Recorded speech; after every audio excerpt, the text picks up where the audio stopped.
Hi guys, that time of night again, at that time of week rather, Saturday night, you're live with Paul and Gaz on the Celtic FC Appreciation Show.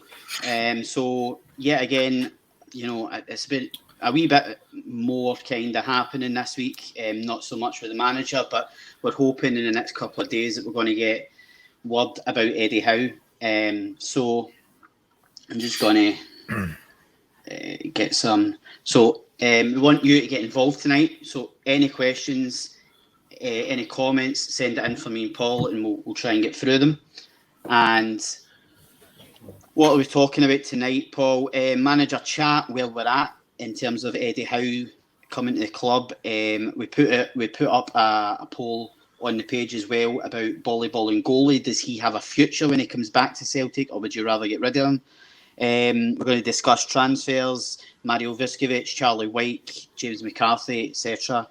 We're going to do a wee bit about how costly it is to support your club. So just kind of throw a few figures out to see how much fans actually spend in a season. And obviously we'll be discussing Rangers v Celtic tomorrow and whether it's a dead rubber or not. So we are available to download on Spotify, the podcast now, all other good podcast apps. Just search Celtic FC Appreciation Show, click subscribe and click follow. So, Paul, let's start the manager chat. We're a wee bit further on in terms of, I think the reports are a wee bit more glowing about Eddie Howe coming, and more that it's just, I think that the reported fee for his wages have been agreed is round about the £2 million mark, and it's hinging on Bournemouth. It's hinging on Bournemouth basically, and the staff that he wants, the backroom staff he's trying to get from Bournemouth. Obviously, they're in the playoffs. We might need to wait to the end of May to get him. But do you think it's kind of nearly over the line now? Are we kind of further on than we were last week? It certainly looks like that, guys, to be honest. I was always one that, the longer it went on, the less it was going to happen, but it seems to be materialising now. How much it's true, I've heard something that, Farkin's already agreed his deal already, and literally waiting on Howe. And I think with Bournemouth being in the playoffs, I think you're absolutely right. Once that's done and dusted, then you might see some of the staff going with Howe. So I think that's what we're waiting on. So it comes down to the communication for the club for me. I think it could be a wee bit more. Whether it's not 100% yet, I get that they don't want to come out and say, but they could say something, and that's the only thing that kind of bothers me, to be honest. But the season's going. Let's get the last few games done and start this rebuilding job potentially that's ahead. Yeah, I should actually I meant to actually just say at the top of the show, a big thanks to our first sponsor of the podcast, Club Badge FC. Really, really delighted to get them on board. I know we're going to be doing some great things with them in terms of competitions, in terms of them sponsoring us. If you haven't heard of them, they are the official licensed suppliers of the Scotland national team, doing great things now, and it's a company that's really going places, so delighted to get them on. So thanks to them for sponsoring us. In terms of, I'm just looking at some of the names that Eddie Howe is looking at. Obviously one that's familiar to Celtic, and Mark Burchill. Simon Weatherston, who was formerly at Burnley, he's a development coach.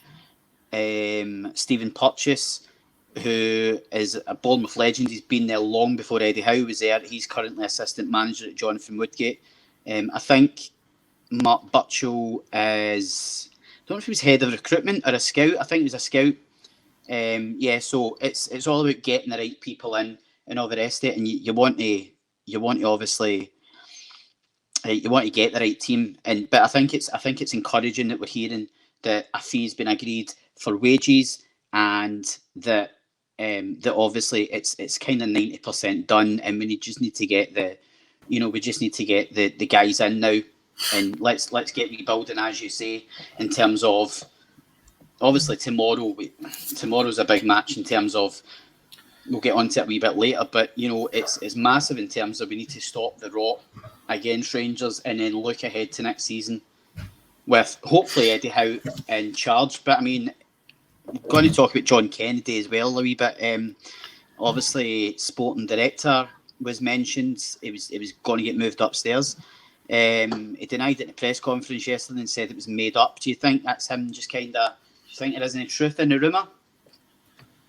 In my opinion, I hope not. I know he's been there and he said that,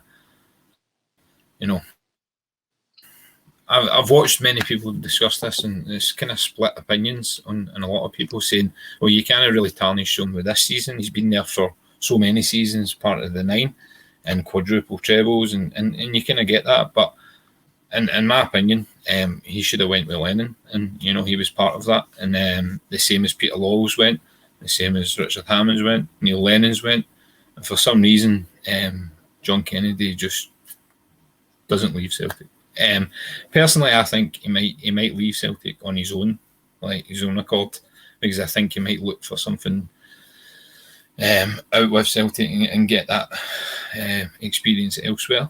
I think that's potentially what might happen. But if the club have a place for him and they want them, I think they'll keep him. But I think for him, he needs to go out and spread his wings a wee bit and he has been part of major success at Celtic and a good coach, and there's previous managers have said how good he is, complimented him. So, he's obviously got that in there, but he was part of a miserable, terrible season this season, and so I think he'll be feeling it in his own head, and I think he might go on his own accord.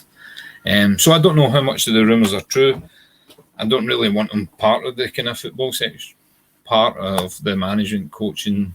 I think you need some freshness in there. But like I says, I could see the club holding on to him in some sort of capacity. Yeah, I mean, I think when you look at it, it's maybe like, as a sense of loyalty, I suppose. A lot of it because of how his career ended at Celtic, and he has been involved with Celtic all of his life now, really. But I'm kind of along the same lines as you. I don't want to just say kick him out. I don't know the guy, and I don't know what he's done at the club and how involved he has been in recent years when Neil Lennon's been there, when Brendan Rodgers has been there, that sort of thing. But I'm not buying this director of football malarkey. For me, it's a made up title, it's a made up job, and it's a made up wage. I think basically just it's money for nothing. And listen, I'd like to see him go out and try and make it as a manager elsewhere, whether that's Scottish football or English football.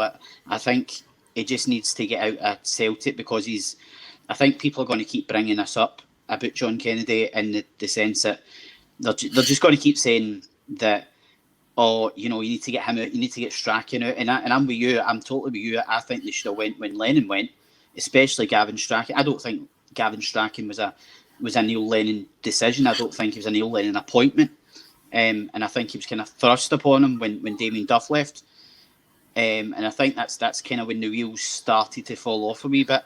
But in terms of, I just think we need to get this Eddie Howe deal done in the next few days, because it can't keep rolling on.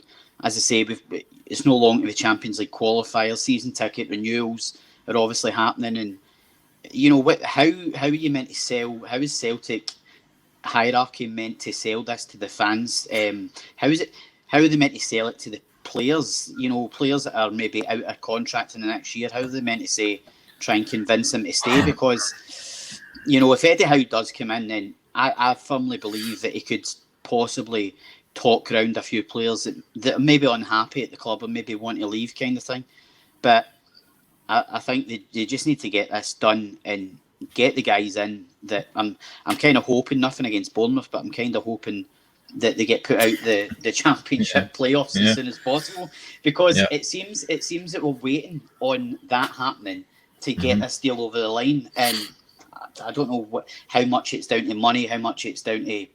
I take it must be down to money or staff, because nothing's been said in the Eddie Howe camp, and I think a lot of people are saying a lot of people are worrying when you see Eddie Howe on TV making a punditry appearance on BT or Sky, and they're saying, oh, he's not talking about Celtic. I'm saying, well, no, he's not talking about Celtic. I know Gerrard spoke about Rangers before he took the job, but as we've said before, Desmond doesn't work that way. He's very private, and he likes to keep things under wraps until it's definitely a done deal, and then you can talk to the rafters about it. But I think you would definitely need to get Eddie Howe in within the next couple of days, and then build from there, because I think the future could be bright with Celtic if Eddie Howe's in charge.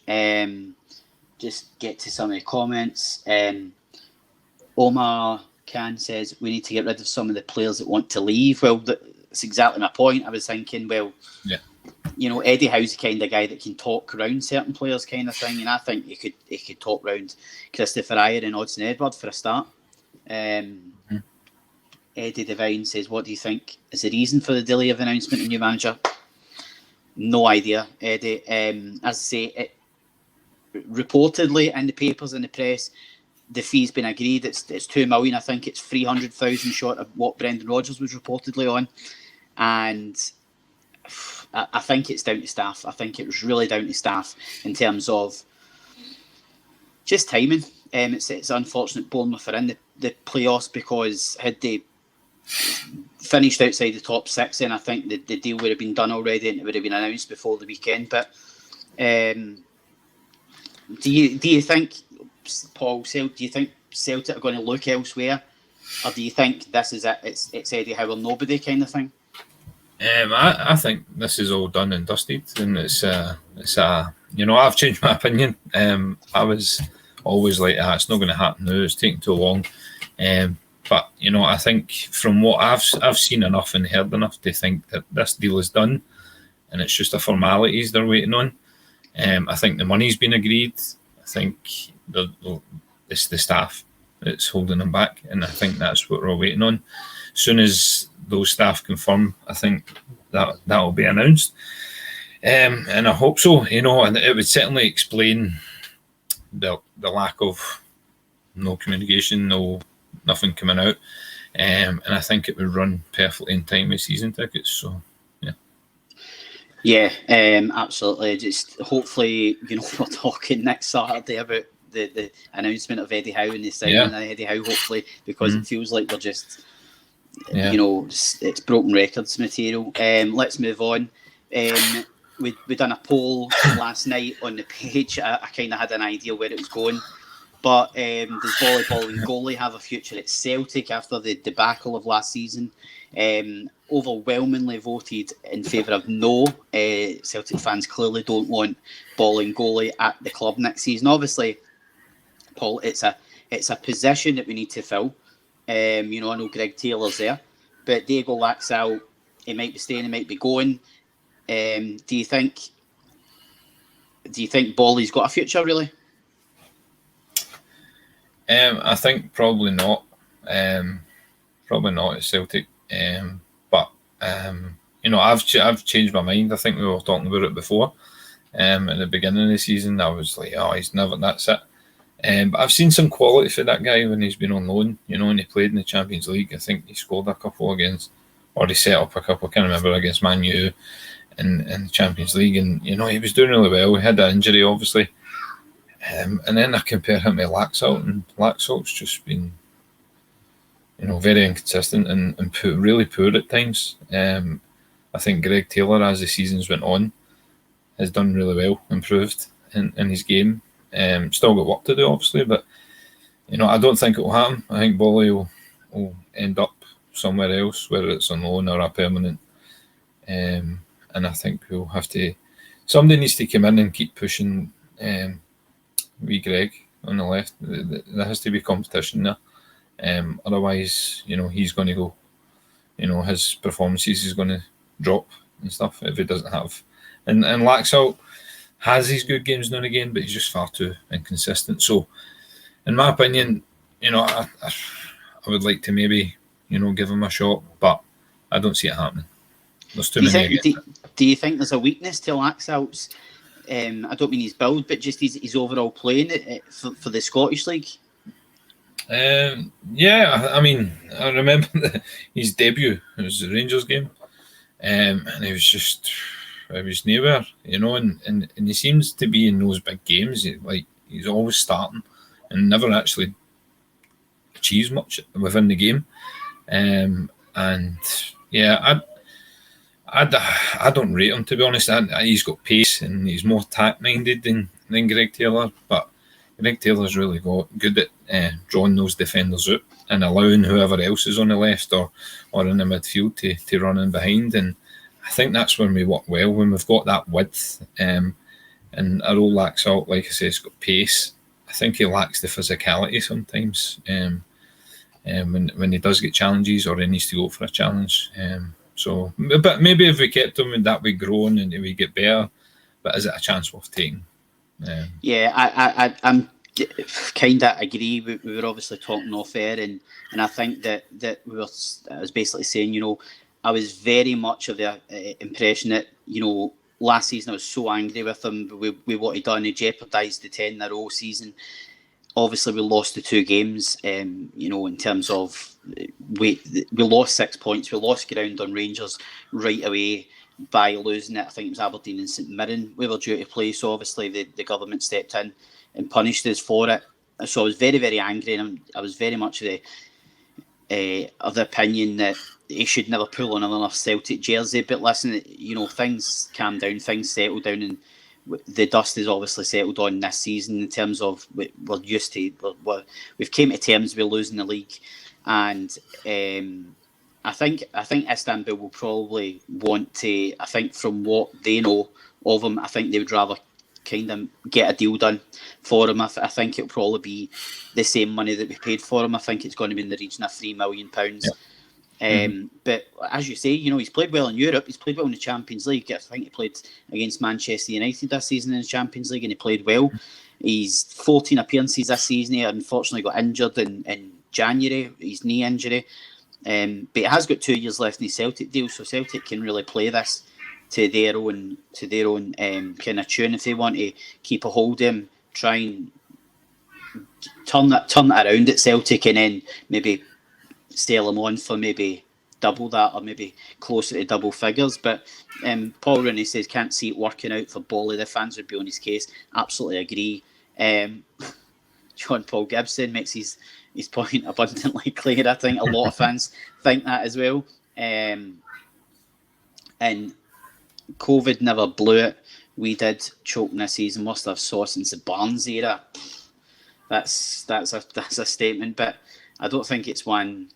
I agree with John Paul in the sense that I know a lot of Celtic fans are saying, "Oh, this is a COVID season. There's an asterisk against their name and all the rest of it." And I'm not buying that. Listen, the best teams won the league. At the end of the day, we were never good enough to win the league. And listen, who knows? Maybe if Bolingoli hadn't went to Spain and we didn't lose the 2 games, then we might have kept up pace with them. But as I say, I just don't think, I don't think that it's anything to do with COVID.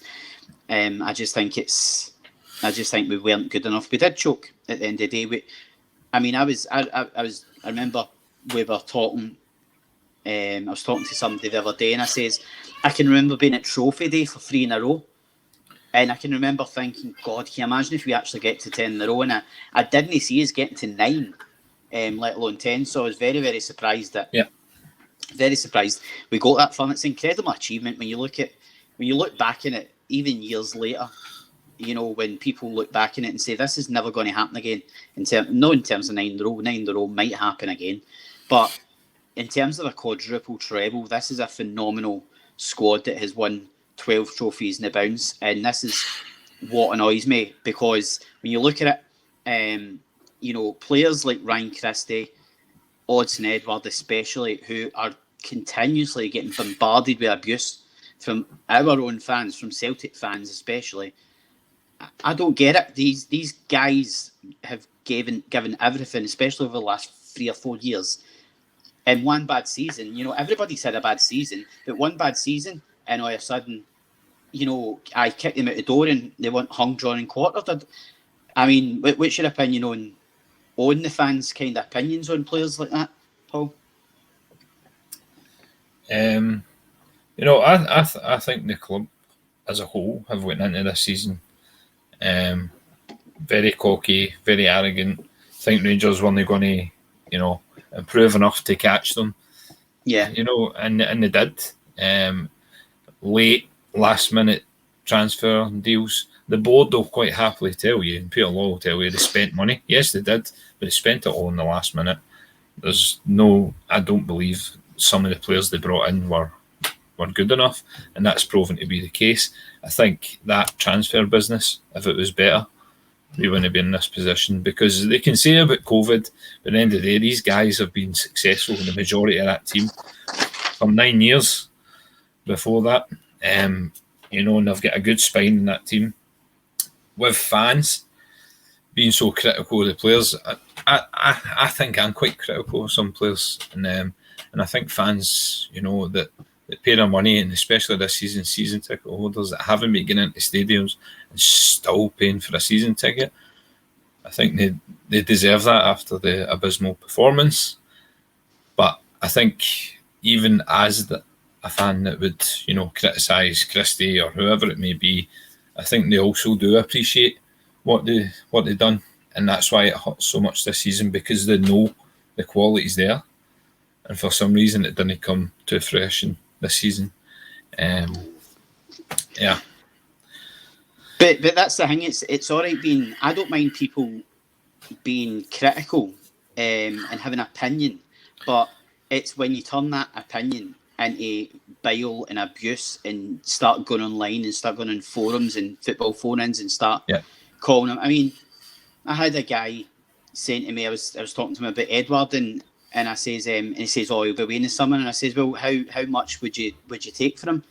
And he says, "Oh, nothing. I'd drive him to wherever he wants to go." And I'm like, that's no sensible. Do you know what I mean? That's just an idiotic point of view. Do you know what I mean? You can't say you wouldn't take anything for him, because this is the best striker in the country. He's a top goal scorer in the country, and I know he's not had a great season. Is the whole team haven't had a great season? But I think it's ridiculous to start having pops at Ryan Christie when I think it's just confidence is low. I know John Paul Gibson says, I don't think we want him hung, drawn and quartered, but it's the first time we've been under real pressure and these guys have shied away from it. Body language says it all. It's confidence. The confidence is shattered because I think the players have struggled with not having the fans in the stadium. And I think it's helped Rangers on the other side of the city because they've not had that pressure. Whereas we would have had the fans G his own. And I've said it for day one. If the fans would have been allowed inside the stadiums this year, I don't think we would have been 20 points behind. I don't think we would have lost the league by that margin. But I mean, listen, I mean, Christopher Patterson says Edward, Christie, Moy and Laxalt should be punted to the stands for these last 3 games. They offer nothing and give nothing in games, Edward being the biggest culprit. I was getting some controversial views here. I love it. But I think it's something to do with the fact that it's raining, Paul. Maybe nobody's sitting at their curtains now listening to us. But aye, in terms of listening, I've no problem with playing fringe players between now and the end of the season. Listen, obviously we're not going to play a fringe team tomorrow.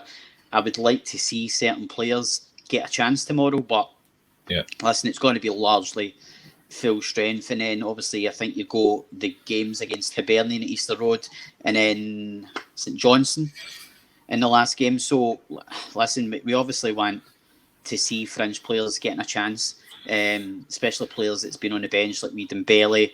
I think Montgomery, Welsh has obviously been in the team, but players at the fringe team, at the academy and all the rest of it, just get them in and give them a chance. And which John Kennedy got to lose? He knows he's not getting the job full time. So John Paul Gibson again says they've won 12 trophies in the bounds. How can I lack confidence? Fans not being there as defo made a difference. Totally agree. I don't know. I've got an opinion on this. Go for it. I think they've went in, like I said just a few minutes ago, they've went in really arrogantly. Didn't expect Rangers to come in and, strengthen. And to be fair, Rangers strengthened really well.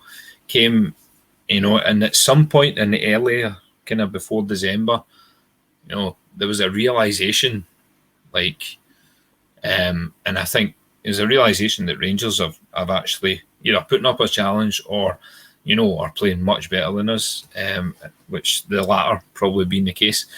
And I think, there wasn't enough managerial people skills in there to give the team the confidence. And I think since then, they've not had anybody improve or help their confidence.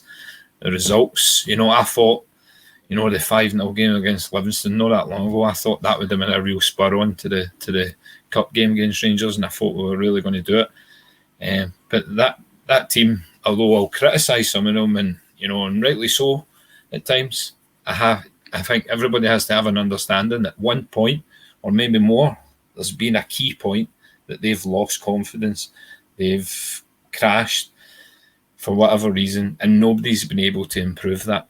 So Lennon, that's why I believe John Kennedy should have went with Lennon, because that's he was part of that. The team are still looking like they can't be bothered, or lacking confidence, or very lackluster, and that's been the case. There's been a key part of the season, and since then it's not been improved, and that takes a manager, that takes somebody, a real people management. And that's what's been lacking. And I think if we had a better manager in there earlier, which we were all calling for, most of us, we would have in a better situation. Yeah, I totally agree. I think there's two players especially. I know we keep going back to it, but there's two players especially for me. Had we got them in at the start of the season, I think the league would have been wrapped up. Fraser Forster and Ivan Toney. Yep. Ivan Toney was at Lennoxtown supposedly and said Celtic weren't keen on him. I don't know what that was all about, whether it was down to money, whether it was down to wages, or they just genuinely didn't think he would settle up here. I don't know, but I think you get the two players in the door and the league's all but wrapped up. I think it didn't take a lot of tweaking, and I don't know why the players went and won 12 trophies and then for some reason fell apart at the seams. I don't know whether it was, obviously something's happening behind the scenes that none of us know about, but listen, it's all about, it's not about how hard you fall, it's about getting back up again. It's something like that, it's you've got to bounce back up, and we've got to bounce back up, hopefully with Eddie Howe at the wheel next year, and get players in. So in terms of that, let's get into transfer talk. A few players that we spoke about during the week. Yeah. Paul, I want to throw James McCarthy at you. This was a story that kind of emanated last night. He's possibly available on a free if Crystal Palace don't renew his deal. Obviously available on a free. He's reportedly getting 50 grand a week at Crystal Palace. Still 30 years old. He's still got a few years left in him. Do you see that being a possible move for Celtic to go for him? No. I think all the kind of idea and the story all makes sense, but I don't think it will happen. Just because of money, and I think James McCarthy's a really decent player, and I think potentially will be at Celtic one day. But I just don't think that will happen now. I don't think it will come to much. I'd like to see it, to be honest. I think he would fit in well. He's got that passion for the club, and he's a good player. So I wouldn't say no to him if that was the case. But I just have a wee funny feeling it's more of a kind of love story at the moment rather than a definite. Yeah, I mean, I'm kind of the same. I thought, if Celtic weren't going to get him when he was up in Scotland, then I just think, listen, he's done incredibly well for himself in terms of staying down in the top flight in England, and I think I'm with you. I think he could still get a couple of years out of them, maybe 3 years out of them solidly up here, and I think he could be a great sign, especially in a free. If we can get him on a free and possibly wriggle his wages down a wee bit, because Celtic only paying 50 grand a week for anybody. This was another one that kind of broke last night. I don't know if you've seen it. Jamie McGrath, the St Mirren youngster. I say youngster, he's 24. But the young Irishman, Jim Goodwin, has reportedly told Celtic to sign him said they didn't want to lose him, but wouldn't stand in his way if a bigger club came calling. Are you impressed with McGrath? Do you think he's maybe a bit kind of, I don't want to say no good enough, but talk about Celtic class. A lot is talked about Celtic class. Do you think he's got possibilities of that? I think potentially he might attract, fairly decent clubs in England as well. And I think for us going forward, next season is just such a massive season, and to have him on board potentially to go back out on loan again, because I think that's what will be the case. I don't think he'll come in and straight into the team. So could be one for the future. I don't know. So, in the last year or so, I don't like the way Celtic have treated some of the the signings they've brought in. They've brought out on loan, and some have done really well on their loan. But yeah, they kind of forgotten about. And he's a good talent, and I think he might potentially go to England. I think he might look at Celtic and go, that'd be brilliant. But I'm not going to go straight into that first team. I might have to go there and maybe get loaned out somewhere else, or have to build it up, because Celtic have that kind of midfield spine. Although Brown is leaving, they've got Sorrow in there,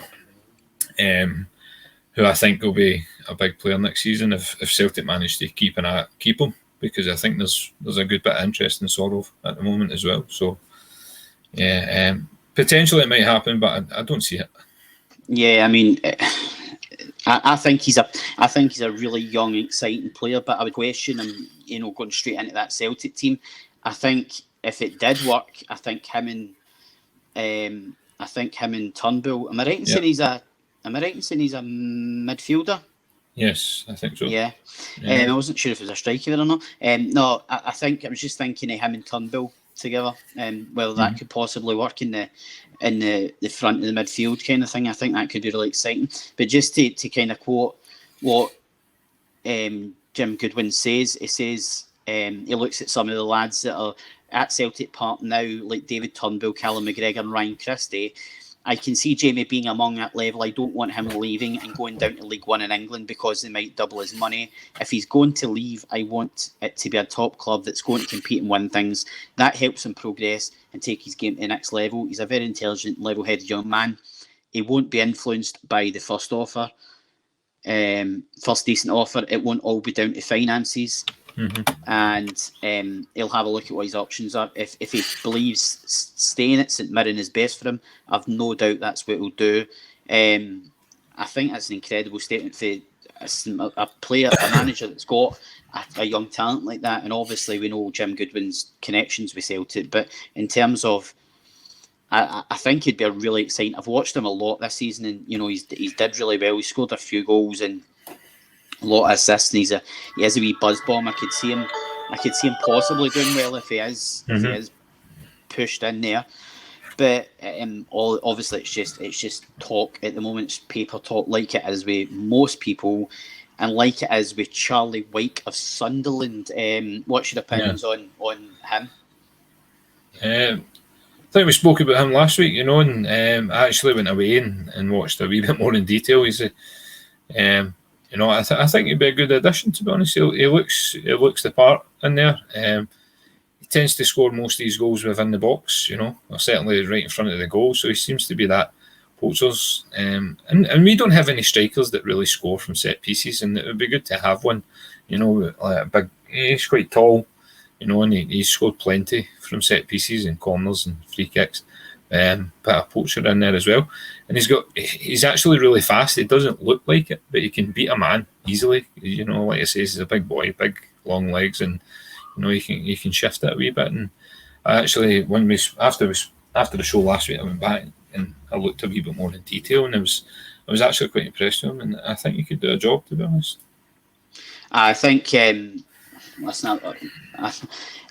no secret I'm a Newcastle fan as well as a Celtic fan, and obviously having a Sunderland striker at the club might be a bit of conflict of interest. But listen, you can't argue his stats in terms of 25 goals this season. I think there is no sell-on appeal He's 28 years of age. There's no selling appeal, which Celtic would normally go for in terms of they would bring in a youngster, he would do well, they'd sell him on for a massive profit. So, but I think, as I said to you during the week, if he's a Gary Hooper-like player, which he seems to be, I think he could really link up well with Lee Griffiths next year. And I think it could be a kind of Hooper-Stokes partnership where, they could really bang in the goals and really do some damage. And listen, if you get that for 2 or 3 seasons, then who cares if he's not got a sell-on clause? Do you know what I mean? If he wants to finish his career up here, then let him. Do you know what I mean? If he's good enough, but I think he'd be massive success up here. Mario Vuskovic is another name that's been kind of mentioned. Hajduk Split youngster, plays kind of centre back, defensive mid. Croatian. Any kind of background info on him, Paul? No, I know he's had like 2 call-ups, maybe for the senior squad, Croatia, because I think he's still a young guy. I like the kind of Croatian, Serbian kind of defenders. They tend to be quite physical, quite strong, with a good mentality, and we do need some work at the back. And I think because of injuries, we've not had an opportunity to kind of develop a relationship. I know Welsh has come in and he's done really well. He's worked with Hire really well. You've got Big Julian there, and I think all 3 of them can do a job. Definitely, but we definitely need to strengthen there. And I seen about 3.5-4 million for that boy from Hajduk Split. I think he plays with now. So I think if you're paying 6 million for Julian, you get this young guy, you can get him for 3.5. I think you should go for it. I think he looks good. I've watched a wee bit about him as well.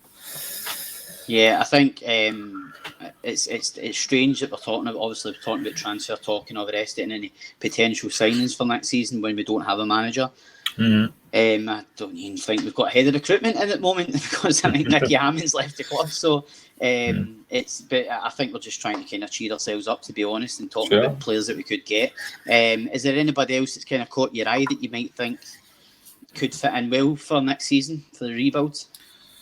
I'd like to get in. There's some good Scottish based players certainly. I think they are Scottish as well. Anyway, I liked Declan Gallagher in Motherwell. I liked him. I think he's good. I know he's been a bit in and out of the Motherwell squad, either by injury or whatever the case may be. Maybe his performance level dipped. I don't know, but he's a good player, and I think he could slot in there well. I've always liked Stephen O'Donnell. I think he could do a job at right back at international level for Scotland. When he started playing, I was like, "What is he playing?" I'd rather play Tierney on the left or whatever, or on the right. But he's done a job and doing a really good job for Scotland, and I'm pretty sure he'll keep that place in Scotland. So I think that's helped him push on and improve, and he's been really good. I would. We need to strengthen right back anyway, and I think Stephen O'Donnell will be a good shout. But it's like you say, you're just coming up with kind of ideas and things that could be attractive, and things that personally you might think work well. But there might be a manager that comes in and goes, you know what, I'm buying out England, or I'm going to England and I'm bringing players in, and so you don't know what happens, but. I think everybody can agree there's certain positions we need to improve on, especially if certain players leave. But I think we need to keep our Scottish boys in there, Scottish-based boys, if we're looking at talent, because they know the Scottish game. And although I don't like talking about them that much, Stephen Gerrard struggled up here because, he didn't understand the Scottish game, and that's the problem, and that's the risk you take with bringing some players in that haven't played in Scotland before. So, I'm a big fan of Declan Gallagher. I'm the same as you. I was very much looking at O'Donnell and thinking he's no he's not fitting in, especially when I seen him playing for Scotland. I think he struggled at first, but he's really nailed down that place, and he really looks like he could be a player that could go far. I could possibly see him going to England, to be honest. Yep. I think Declan Gallagher's definitely a player that I'd like to see in that Celtic defence. But another player who I've been a long-term admirer of, and again, it's going to maybe depend if there's an interest, firstly, but also Brentford's Rico Henry, left back. I think he is. I've watched him and he's strong and powerful. Likes to get forward, but he's a great defender as well as a great left back as well. And I think he's only 23. So really young. I don't know what the value would be on him, kind of thing, or whether there would be an interest. But he's played a lot of games for Brighton, and I think he would be a massive signing for us, kind of thing. I think you could totally see him taking that left back position and making it his own, kind of thing. But listen, it's all ifs, buts, and maybes at the moment, and we're just kind of talking about possibilities. Edward Haswell says, I think John Paul Gibson mentioned it as well, get on to Eddie Howe. We spoke at the top of the show about Eddie Howe briefly, and we basically said there's nothing much more we can say about Eddie Howe until we get concrete kind of info. It's all reports at the moment, so kind of paper talk, figures getting bandied about like £2 million a year. The contract's been agreed, the fee's been agreed. It looks like it's just his backroom staff that he's waiting on at Bournemouth. A lot of the players, a lot of the guys at Bournemouth, especially the assistant manager now to Jonathan Woodgate. So who knows? Hopefully by next Saturday we'll be able to talk about Eddie Howe and the rebuild. So we'll get onto the game later on, but get your predictions into the page. Any comments, any questions? They've all been really good tonight. Some great interaction. Let's get on to the next topic, and that is costly. Celts, how much do you spend on a club? This is something I looked at just kind of last night, just kind of banded about figures and thought how much would you spend on Celtic on a season? So average season ticket price, I think I got at £510 roughly. So over a year, this is over a season, over a yearly figures. If you were to add, obviously the pandemic is limited, but not getting any fans in the stadium, so fans have had to watch the games at home through the Pass to Paradise link or Celtic TV, and also Sky Sports when we play away from home. So a Sky Sports package would set you back £492 a year. For me, that's incredible. That's an incredible figure right away. If you wanted, I know Scottish football isn't on BT Sports, but in previous years, obviously BT Sports had the rights to Scottish game. That would have set you back another £360 for the year. And Premier Sports has obviously taken over the League Cup sponsorship, and it's now known as the Premier Sports Cup. And in the future, they're obviously got the Scottish Cup, I think, as well, rights. So, to get that out on a deal would be £133 for the year. On top of that, Paul, you've got strips coming out, Celtic strips coming out every year, and not just obviously your adult top £65 and kids full kit £82. Now, obviously, you might have one kid, and you might think, oh well, that's fine, blah blah. But what if you've got 4 kids and you've all got season tickets at the stadium? You're talking thousands and thousands of pounds. I mean, I don't know. Are you a season ticket holder yourself, Paul? No, been on the waiting list for about 6 years. So maybe next year. Who knows? I mean, I've been on the waiting list, and I did get offered a ticket at the start of the season, and I ummed and I awed, and I thought if I don't take it and we win 10 in a row, I'm going to kick myself. But also, I was thinking with the pandemic and no fans in allowed at the stadium, I thought, realistically, I'm counting, if we don't get into January at the minimum, that's half your games gone on your season book. And you're saying, am I going to pay £500 to sit in the house and watch the telly, watch Celtic games on TV, do you know what I mean, rather than... So, Paul Donegan came up with a wee solution. I'll put it up don't know if you can say it. Just, I think everybody's going down that route, Paul.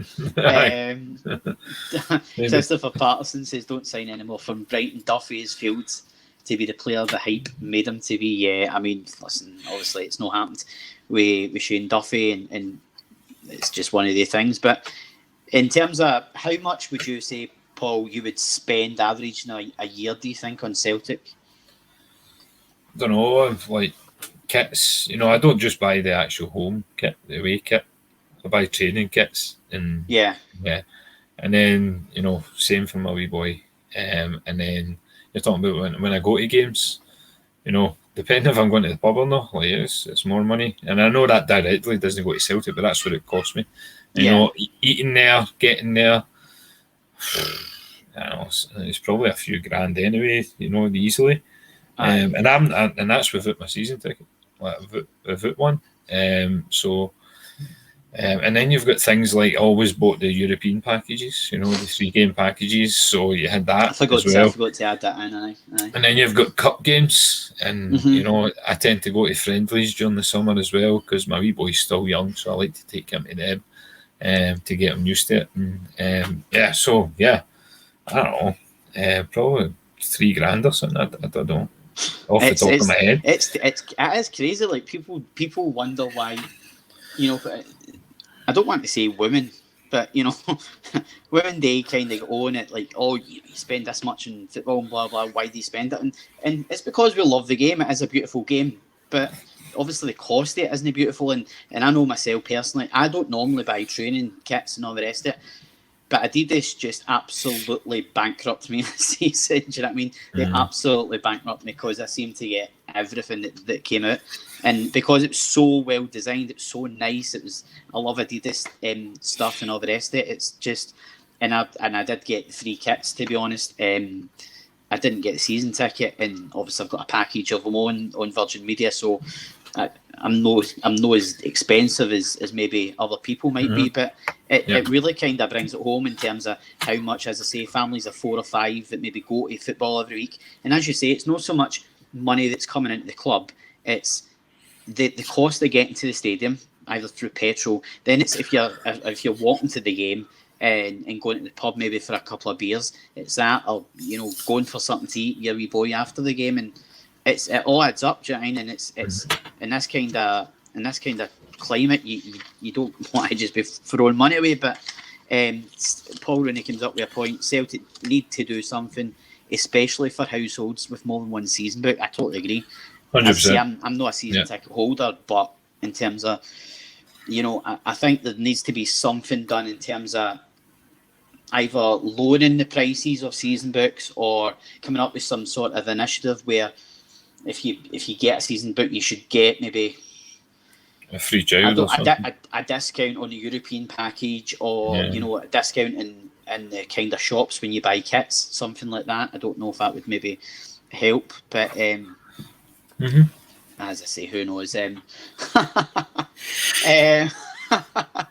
That's what I just thought when I was talking there. I was just going to say, you probably shouldn't have mentioned how much you spent. But as I say, let's go on to our final topic. Last 10 minutes of the show. Rangers v Celtic tomorrow, the last derby day of the season, and it's Scott Brown's last derby as a captain. Are you buying into this is a dead rubber? No. I listen to other shows and radio, and I won't mention names, but there's people phoning in going, this is meaningless. I'm not even watching it. This is Celtic against Rangers. Like for me, it could be a cup final. As far as I'm concerned, I'm watching it. I'll be, and I might feel a bit disheartened in how we've performed or how we're doing. When I wake up tomorrow, absolutely buzzing for it. That's normal. I'll be ready for it, and I just hope we'll go on to predictions and how we think we need to do or whatever in a bit. But yeah, I'm looking forward to it. And if I was a player, just having that game against Rangers at Ibrox, considering how many good victories we've had there, you should be up for that game. I totally listen. I wouldn't say I totally agree because I was talking to the guys for the Go Football show last night, saying that I just wanted to get this game over with. I'll be honest, I didn't call it a dead rubber, but I basically said that if we do win, which I obviously I hope we do, I'm the same as you. I'll wake up tomorrow and I'll kind of be buzzing, like, because you do get that buzz about it when you wake up on a Sunday or on a Saturday morning. But I did say that if we do win, I'm not going to go mental and get absolutely smashed and celebrate and get the Celtic songs. It will just be a very kind of right. We've won the game. We've finished the season. I don't mean on a high, but at least we've shown a bit of guts, a bit of determination finally, and I'm hoping that we're going to absolutely smash them tomorrow for the simple fact that it's Scott Brown's farewell in this game, and I think that we just need to go for it right for the start and give absolutely everything, because there's nothing that should be left out of that game and that performance tomorrow. We've not went through a season without beating Rangers in 22 years. I think 1999 was the John last Barnes time. era. Somebody mentioned John Barnes earlier on. 1999, that famous year. Yeah. So I think in terms of, obviously James Forrest, I think is going to be fit. He's going to be back. Yep. In terms of team prediction, do you see a lot of changes been made by John Kennedy, or do you think it's going to be pretty much the same as? Well, firstly, I'd just probably say every Celtic fan that watches us or across the world just want this season to end. So I think what you said is probably a wee bit right. Let's get this game done. Let's do ourselves worthy and do ourselves justice and get a result here, and then we can just get this season and come back stronger. So I think there is an element of that as well, and with me as well. But I think John Kennedy will stick with the same. I don't see Broony stepping out for Sorrell. I don't see some of the. I see Taylor starting. Hopefully, Taylor will be my favourite left back. I'd like to see Griffiths get in there, but I don't think he will. Don't think he'll start. I think Eddie will be put up there. And for some of the players, it'll be in their head that it potentially might be their last game or last Old Firm game. So I hope that's enough. Rangers have got a couple of really key injuries. So yeah, exactly what Edwards just said. Get some pride back for the club and the fans, and they owe us a performance. I hope it's not like it has been the last 3 games, giving stupid goals away, having loads of chances and not scoring them. We need to put the chances away. If we put the chances we get away, we win the game. It's that simple. That's it. Totally agree. I'd love to see Griff start tomorrow. I do think Eddie will start, and I think we'll see that wee bit of spark that Edwards got in these games. I definitely think will he start with 2 up front? I'd probably not. It's John Kennedy. I don't see any kind of. I can't remember the last Celtic manager that probably went to Ibrox and played 2 up front, I'll be honest. But I'd love to see him just go for it, because why not? It's the last derby game of the season, and I don't get why we wouldn't. I think Calmack and Broony will be in the centre. I think Turnbull through the middle, and Forrest and Moy either side. I just think. Obviously Ayer. I don't know if there's doubts about Ayer's fitness, but I'd love to see him. I think he's one of these guys, he will be running through brick walls to play the Mora. He will be absolutely up for it, and that's the kind of players you want 100%. At your club. Obviously Scott Brown's farewell tomorrow, and next week we'll probably touch more on it in terms of his 14 years at the club and some of his best moments and his worst moments and all the rest of it. But in terms of how do you see the game going tomorrow? Do you think it's going to be tight, or do you think we'll go and smash them? I think there's always that potential there. I think they're missing some players, and I think definitely Arfield and Hollander. So, but we've played much better than them in the last 3 games. And we haven't took our chances, and that's why we didn't win.